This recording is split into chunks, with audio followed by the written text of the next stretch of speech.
Hai teman-teman, para pejuang CPNS. Saya di sini akan menjelaskan bagaimana memperbesar kesempatan Anda menjadi seorang CPNS dan akhirnya akan menjadi seorang PNS apabila kemampuan akademik Anda kurang. Dan saya akan membagikan tips bagaimana dulu saya bisa menjadi seorang CPNS. Untuk diketahui bersama, saya itu mempunyai IPK cuma 2,79. Sementara yang saya ketahui waktu saya ujian CPNS, saingan-saingan saya malah banyak yang cum laude di atas 3,5. Tapi kenapa saya berhasil? Saya akan membagikan tipsnya untuk Anda.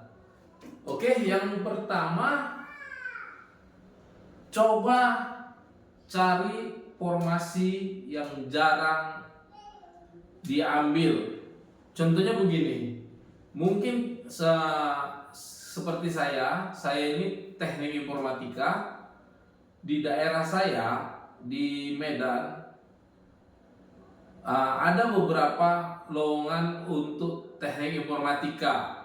Ada di Pemprov, ada di pemerintahan, ada di instansi-instansi vertikal, ada di Pemda-Pemda.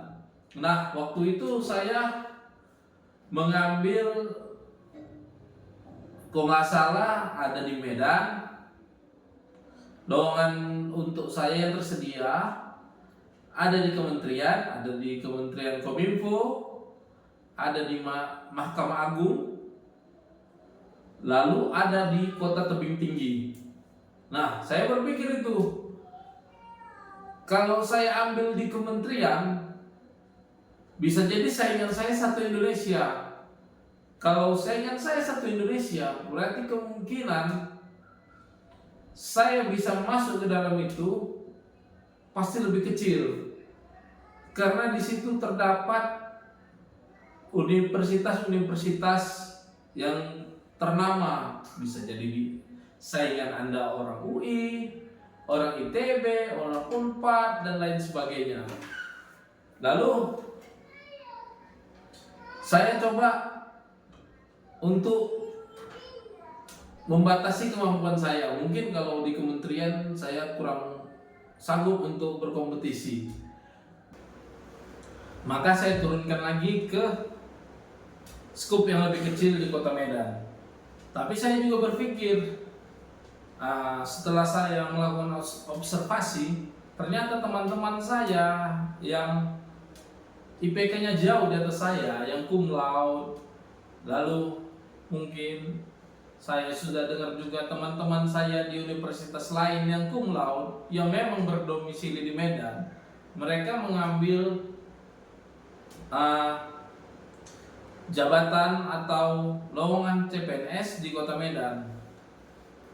Untuk itu saya berpikir begini, kalau saya saingan dengan orang itu dan sudah banyak juga orang-orang Medan yang lain, sementara ketersediaan lowongan CPNS di Kota Medan itu sedikit, mungkin kemungkinan saya menjadi seorang CPNS itu pasti makin sedikit. Maka saya coba cari kota-kota atau kabupaten penyangga di Kota Medan ini. Ketemulah di Tebing Tinggi ada lowongan CPNS yang sesuai dengan kriteria pendidikan saya, yaitu di Tebing Tinggi. Nah, saya coba di situ. Sewaktu ujian SKD, benar di Medan untuk pesertanya membludak sampai ratusan orang. Tapi di Tebing Tinggi sendiri tidak begitu banyak. Jadi dari cara memasukkan tempat formasi kita untuk CPNS saja sudah memperbesar kemungkinan Anda lulus di CPNS. Pasti banyak yang berpikir gini, percuma saja lulus CPNS misalnya. Saya orang Medan, tapi lulus di Tebing. Ini nggak dunia saya. Oh, nggak begitu. Kita harus mengambil skup yang lebih besar. Karena kota-kota penyangga ini tidak terlalu jauh dari kota Medan, dari kota besarnya. Jadi walaupun kita PNS di kota misalnya di tebing tinggi, kita libur Sabtu Minggu mau ke Medan, itu tidak masalah, tidak terlalu jauh. Cukup 1 jam saja dan tidak melelahkan. Saya rasa itu salah satu opsi yang terbaik. Misalnya Anda itu orang Bandung, Anda bisa coba di Bandung Barat atau di daerah-daerah sekitar Bandung. Karena transportasi sekarang udah nggak kayak dulu lagi, nggak seperti dulu lagi. Kita bisa gampang menuju kota-kota besar. Tapi ingat, kemungkinan Anda menjadi CPNS jauh-jauh lebih besar saya rasa di kota-kota kecil dibandingkan di kota-kota besar. Apalagi di pemerintahan-pemerintahan vertikal seperti di Mahkamah Agung kah, di Kominfo atau lain sebagainya. Jadi pikirkan opsi-opsi itu. Yang kedua, coba bahas soal-soal setiap hari. Jangan berpikir semua orang yang masuk CPNS itu karena orang dalam, tidak. Karena beruntung, tidak juga. Semua itu dengan kerja keras. Tidak ada yang cuma coba sekali, gak pernah belajar, gak pernah bahas-bahas soal, tiba-tiba lulus.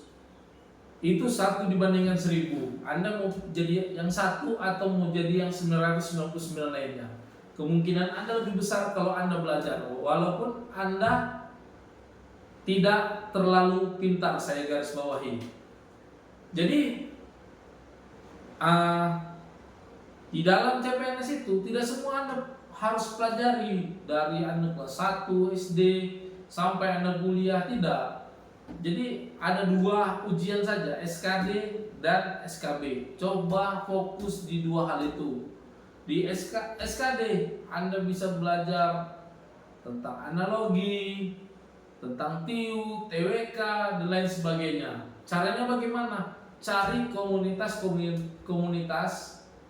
di sosial media Anda. Bisa dari Facebook, bisa dari Instagram, bisa dari TikTok, dan bisa juga dari YouTube. Kalau dulu saya belajarnya dari Telegram. Nah, di Telegram itu ada banyak teman-teman yang sama-sama menjadi seorang CPNS, dan mereka itu jauh-jauh lebih militan dibandingkan orang-orang yang ada di dekat Anda.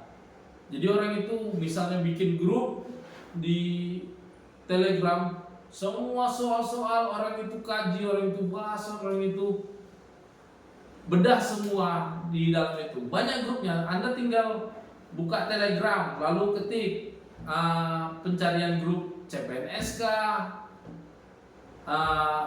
kalau Anda mau masuk P3K bisa cari P3K. Nanti semua info yang terbaru biasanya duluan di Telegram dibandingkan di aplikasi-aplikasi yang lain.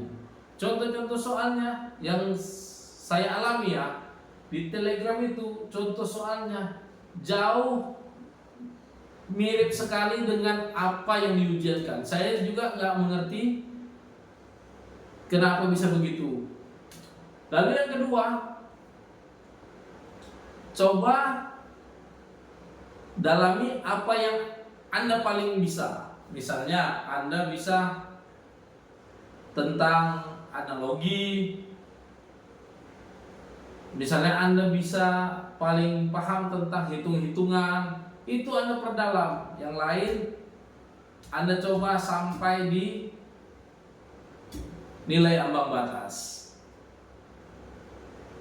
Baru yang ketiga yang paling utama sebenarnya itu berdoa. Berdoa dalam arti apa?